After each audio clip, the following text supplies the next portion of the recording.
பெற்றோரின் அறிவுரை நெல்லிக்காயைப் போல கசந்தாலும் அதை பொறுமையாக சுவைத்தால் வாழ்க்கை இனிமையாக இருக்கும்.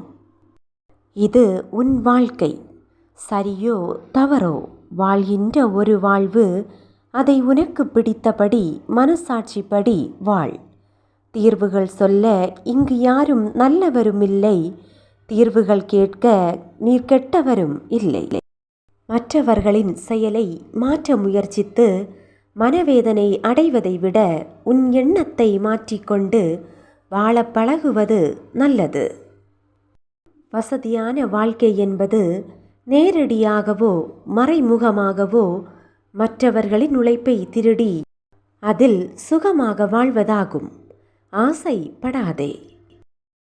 மன்னிப்பு என்னும் அழிப்பான் அனைத்து குற்றங்களையும் நெஞ்சில் இருந்து அழித்து விடாது. சிலரால் அடைந்த அவமானங்கள் அவ்வளவு சீக்கிரத்தில் மறந்து விடாது.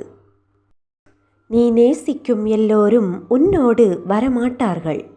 ஆனால் உன்னை நேசிக்கும் ஒருவர் உனக்கே தெரியாமல் காத்திருப்பார்.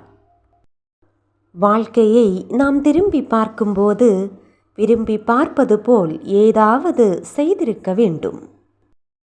வற்புறுத்தி வாங்கும் எதுவும் வாழ்க்கைக்கு பொருந்தாது. விரும்பி தருவதில் பெரும் சுகம் வேறு எதுவும் அதற்கு ஈடாகாது. நகர்ந்தால்தான் நதி அழகு, வளர்ந்தால்தான் செடி அழகு, முயன்றால்தான் மனிதன் அழகு.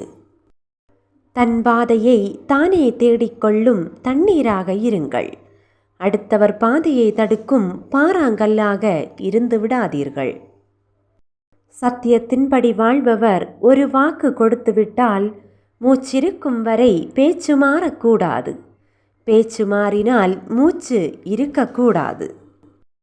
பகைமையை பகைமையால் தணிக்க முடியாது. அன்பினால் மட்டுமே பகைமையை தணிக்க முடியும். உன் கண்ணீருக்கு யார் வேண்டுமானாலும் காரணமாக இருந்துவிட்டு போகட்டும். ஆனால் யாருடைய கண்ணீருக்கும் நீ காரணமாக இருந்து விடாதே. ஆத்திரம் என்பது அடுத்தவர் செய்த பிழைக்கு நமக்கு நாமே கொடுத்து கொள்ளும் தண்டனை.